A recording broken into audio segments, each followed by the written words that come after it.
Hello viewers, my name is Ashok Sen Gupta. I am from School of Management Sciences, Lucknow. Today we will discuss about the topic dividend theories. This is a part of MBA program Financial Management and Corporate Finance. So, before starting the topic,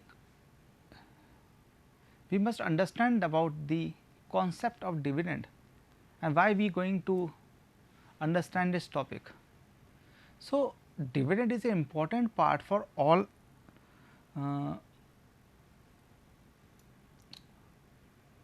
dividend holder, or it is a part of the profit. It is a distribution of profit among the various equity shareholders and preference shareholders.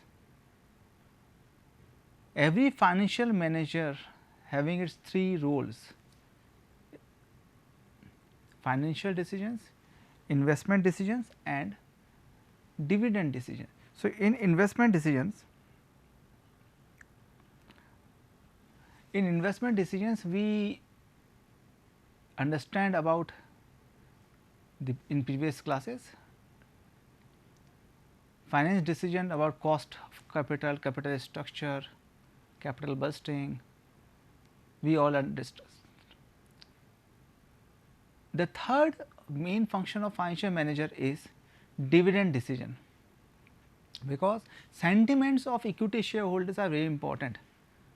Any equity share or preference shareholders invest their fund in a company on expectation of earnings, and earnings on the through the dividend. So, basically there are two types of investors, as I just going to giving example. One of the investor is who just want to give wealth to these shares, he want to increase the value of the share and invest it, and having expectation that after 5 years when his shares reach certain level, then he will sell it and get the profit. One investor is expected to get dividend as a earning. So, basically it is the role of financial manager how to maintain the balance of dividend paid to the equity shareholders and retain the remaining profit for the company's working as a working capital. So, company must have a balanced dividend policy. A dividend policy is a financial decision that refers to the proportion of the firm's earnings to be paid out to the shareholders. Here, a firm decides on the proportion of revenue that to be distributed to the shareholders as a dividend or to be plugged back into the firm. So, if company having a profit, then company or financial manager need to decide either retain the fund, retain the profit and use it for any kind of expansion plan, payment of expenses, or keep it with the company for the future, or pay out the dividend. And third option is make a proper balance.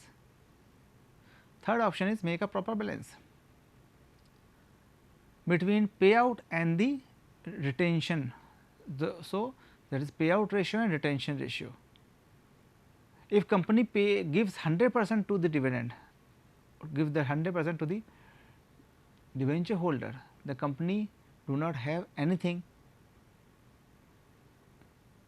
to run the overhead expenses. If company retained everything, then its equity shareholders sell out their shares, because their company is not expecting well. So, these are the situations, these are the situations where company need to do well and having a proper strategies. So, maintain the balance between the sentiments of the equity shareholders or the shareholders say and the company's fund. The amount of earning to be retained back within the firm depend on the availability of investment opportunity.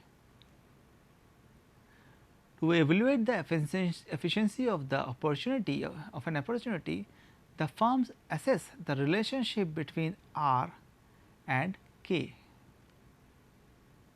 R and K. R is rate of investment and K is cost of capital. So, cost of capital is the amount we required to pay as a dividend or expectation of these investors. This is cost of capital, expectation of the investor, and R is amount received when company invests its fund to some other alternative source or any other investment or any other project. So, opportunity to grab the opportunity and get the proper benefit of the opportunity, and from that opportunity gives the shareholders to their value, is the best dividend policy. Therefore, we will analyze in this unit the relationship between R and K. In the dividend theory and dividend models, we have analyzed the various factors or analyzed the various models given by the authors, researchers about the relationship between R and K. So, R is rate of interest received from the investment which company retained with them and invest in somewhere else. On the other hand, K is cost of capital, K is cost of capital, or you can say expectation of the investor who invest in the firm, who invest in the firm.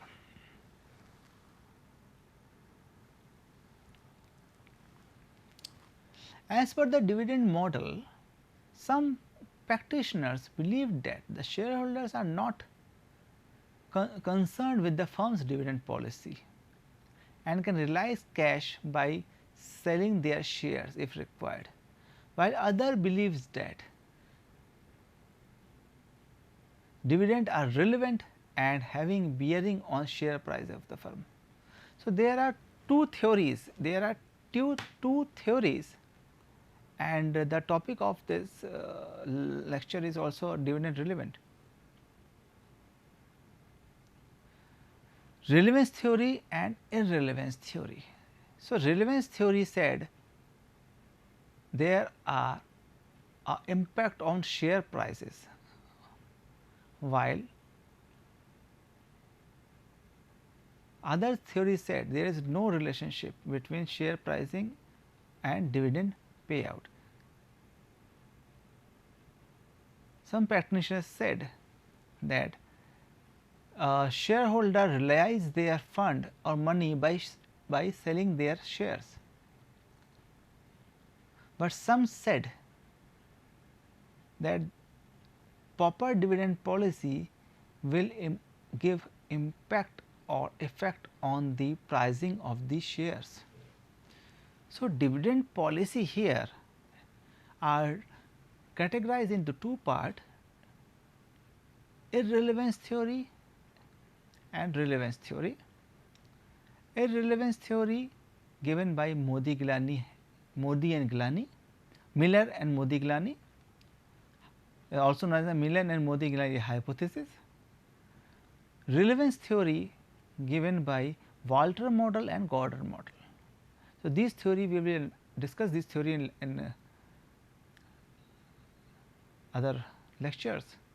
So, today in lecture we will discuss about some conceptual framework of dividend policies. So,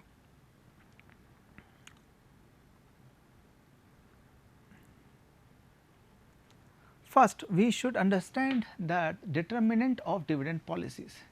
So, first determinant of dividend policies is legal restriction. Legal provision related to the dividend as laid down in section 93, 205, 205A, 206 and 207 of Company Act 1956 and now it is 1930. It is sorry 2013, now it is 2013 are significant because they lay down the framework within the dividend policy formulated. So, in Company Act 2013 also in 1956 it is clearly written about the restrictions of and what are the policy must follow by the companies in respect of dividend pay. These provisions required that dividend can be paid only out of current profit or past profit after providing the depreciation or and out of money provided by the government of payment or payment of dividend pursuing guarantee given by the government. So, it is clearly mentioned that dividend must be paid from the profit, not from the any other source like sale of any asset then pay the dividend. No, sale of asset and pay the amount of shares of equity shareholder. It is in circumstances where company fail and declare itself as insolvent, while running company must pay the dividend only out of profit after providing for depreciation or out of money provided by payment of dividend pursuing of the government. So, any kind of debt loan taken by the company from the government, they must pay it before payment to the dividend holder. So, if you earn 100 rupees, then out of 100 rupees, if you having some kind of borrowings from the government like banks, then you need to pay the EMI or borrowings of the bank remaining to the equity shareholder as a dividend. So, this is the legal restrictions given in the Company Act. Now, move to the second one. Magnitude and trend of earning. Magnitude and trend of earning. The amount and trend of earning is an important aspect of dividend policy. It is rather that starting point of the dividend policy, as dividend can be paid only out of present and past year profit, earnings of the company fix the upper limit of the dividend. Dividend should generally be paid out of current year earning only as a retained earning of the previous year become more or less part of permanent investment in business to earn current profit. The past trend of the company's earning should also be kept in consideration while making the dividend decision. It is quite clear, like what is the trend of earning? If someone analyze, if an investor going to analyze the dividend trend, then he can analyze it by the company's past figures of dividend paid and understand the trend, how much company going to pay at maximum level. Most of the time company pay out of its current profit and remain the previous year profit for the investment purpose only.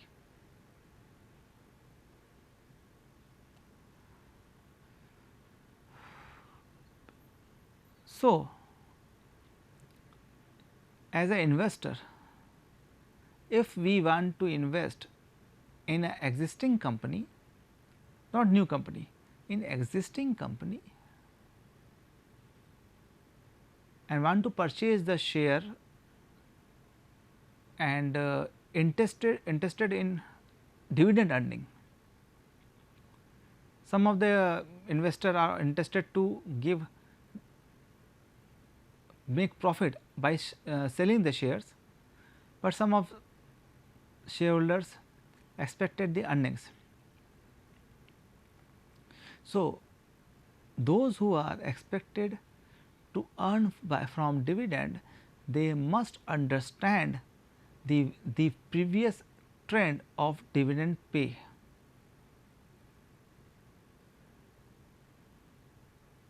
It is the first point of dividend policy. What we paid earlier, what should we pay? We need to add on something, we need to give some growth on the dividend, like last year we pay 10 rupees per share for example. In this year we want to give a growth of 10% and now we will pay 11 rupees per share as a dividend. So, this is up to the total decision of the dividend policy maker and financial planners in a company. So, how they maintain the trend of dividend payment in a company?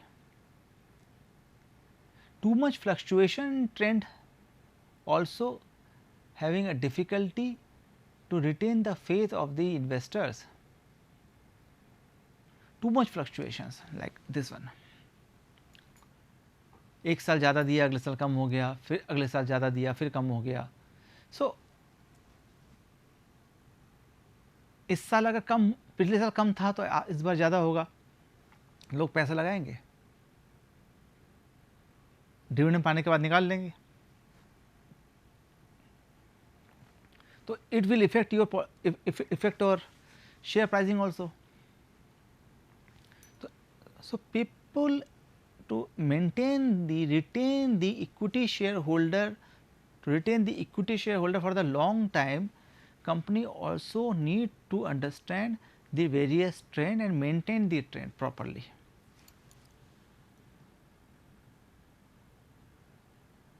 Third, desires and types of shareholders. Desires and types of shareholders. Although legally the discretion as to whether to declare the dividend or not has been left with the board of directors, the director should give the importance to desire of the shareholder in the declaration of the dividend, as they are the representative of the shareholders. Desire of the shareholders for dividend depends on the economic status. So, nowadays every investor get a notice of meeting, annual general meeting, quarterly meeting of the company, and in this meeting they are able to attend, they can attend, because most of the meetings are in virtual form.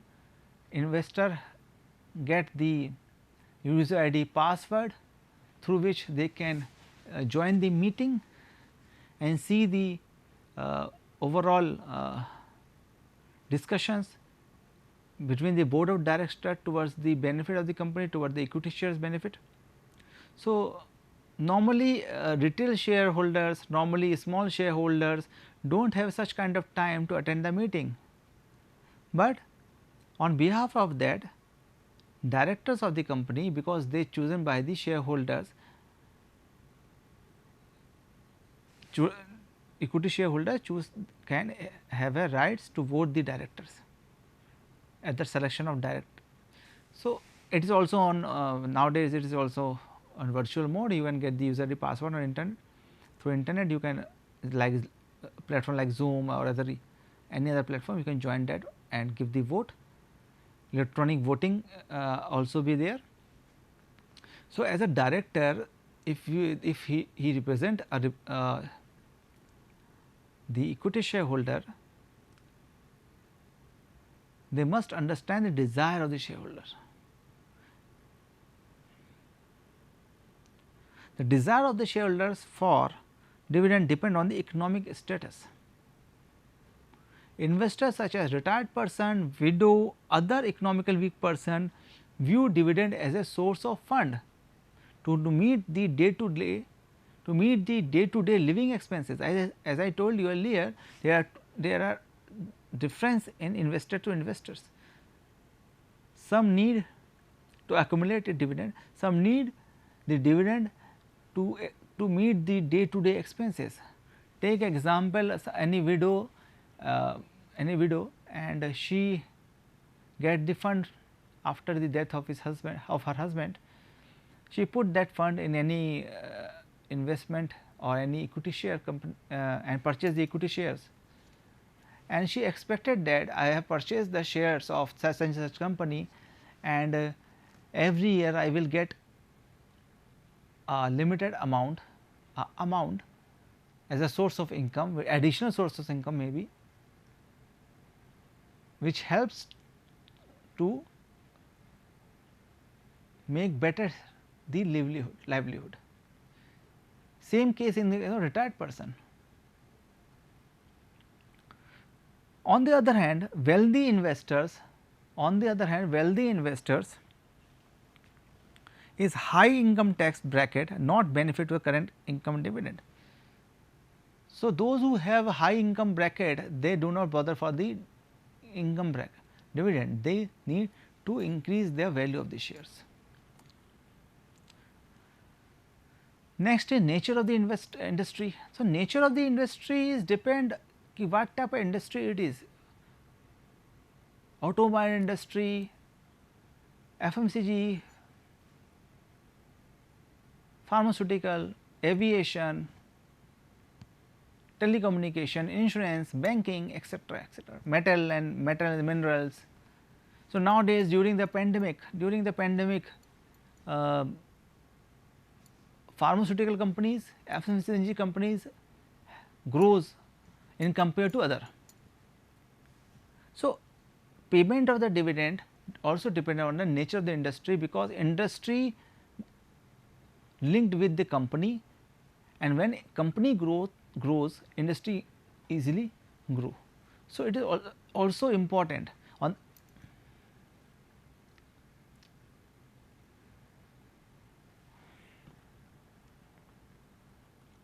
age of the company. Old companies, age of the company also influence the dividend decision on a company. A newly established concern has to limited payment of dividend, but those who are having a good brand, having a good establishment, they are able to pay the dividend properly. So, age of the age of the company also make a good factor. Future financial requirement. So, future financial requirement of the firm also help of the decision making. If you need a few investment, if you having expansion plan, then you think differently in compared to the, if you do not having such kind of plan, then your dividend policy is different. So, company retain the fund for future benefit also. So, they make less payment to the dividend, and if company having no plan, future plan, then it will uh, pay out more in compared to other. So, my dear friends, these are the few determinants of the dividend policy which we need to understand about the factors which influence the dividend policies. So, dividend policy is an important factor because it helps to increase and balance the value of the shareholders, increase the wealth of the shareholders, increase the goodwill of the company, retain the company's position. Therefore, we have to understand the various factors which involved. So, these are the few factors. We will continue the other factors in my next class. Thank you. Thank you for watching this video.